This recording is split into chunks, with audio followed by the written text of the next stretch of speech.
This is Providence Television International, the game changer. On the world news, incumbent Prime Minister of Mauritius concedes defeat in election, and Dutch police detain dozens of pro-Palestinian protesters. Good day and welcome to the world news on Providence Television International. I am Ugbebo Ikekwa. Pravin Jugnauth, the incumbent Prime Minister of Mauritius, has conceded defeat in the parliamentary election, saying his political party is headed for a major loss. Prime Minister Jugnauth stated that he tried to do his best for the country and population, noting that the population has decided to try another team and their wishes must be respected. Pravin Jugnauth has been serving as Prime Minister since 2017. Opposition leader Navin Ramgoolam will take over as Prime Minister for the third time with his party, the Alliance of Change Coalition. Pakistan's second largest city, Lahore, home to 14 million people, regularly ranks amongst the world's most populated cities. It, however, hit high record levels this month due to smog. Schools have closed in main cities of Punjab province, of which Lahore is the capital, until November 17th in a bid to lower children's exposure to pollution, especially during the morning commute when it is often at its highest. Access to parks, zoos, playgrounds, historic monuments, museums, and recreational areas will be banned until November 17th. The World Health Organization says air pollution can trigger strokes, heart disease, lung cancer, and other respiratory diseases. A suspected rebel has been killed in a gunfight with security forces in the India-administered Kashmir after rebels killed two members of a government-backed militia. Security forces were engaged in two separate gun battles, one in the Chars area of Kishwar district in the southern Jammu region and the other in Baramulla district, Kashmir region. The gun battles come days after rebels killed two members of a government-run militia called the Village Defense Group in Kishwar on Thursday. The Kashmir Tigers armed group claimed responsibility for the killings in a statement. Dutch police have detained dozens of pro-Palestinian protesters in Amsterdam on Sunday after they defied a demonstration ban put in place in the wake of violence instigated by Israeli football supporters. The Amsterdam District Court upheld a decision by the mayor to ban protests 3 days after it was rocked by violence in several areas of the city. Police in riot gear moved in on protesters shortly after the court upheld the ban on protests, detaining dozens.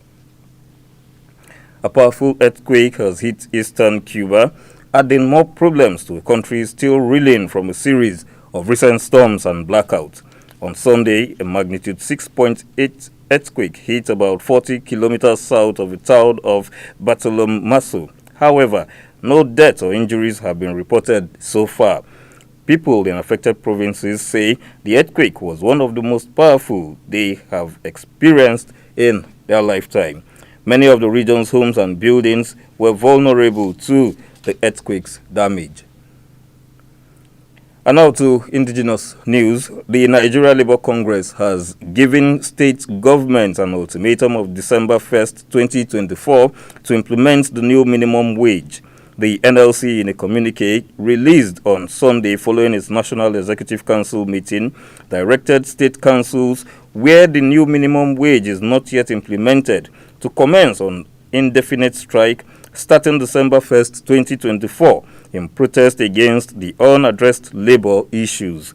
The NLC also accused fuel marketers of inflating petrol prices, claiming that the pump price is significantly higher than the actual price.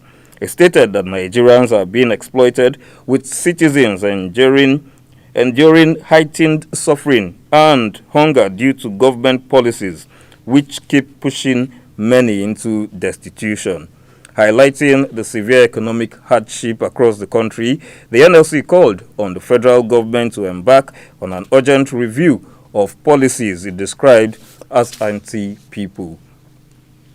The acting chief of army staff, Lieutenant General Olufemi Oluyede, has ordered troops of the 8th Division of the Nigerian Army in Sokoto to crush the new terror group known as Lakurawa in the state.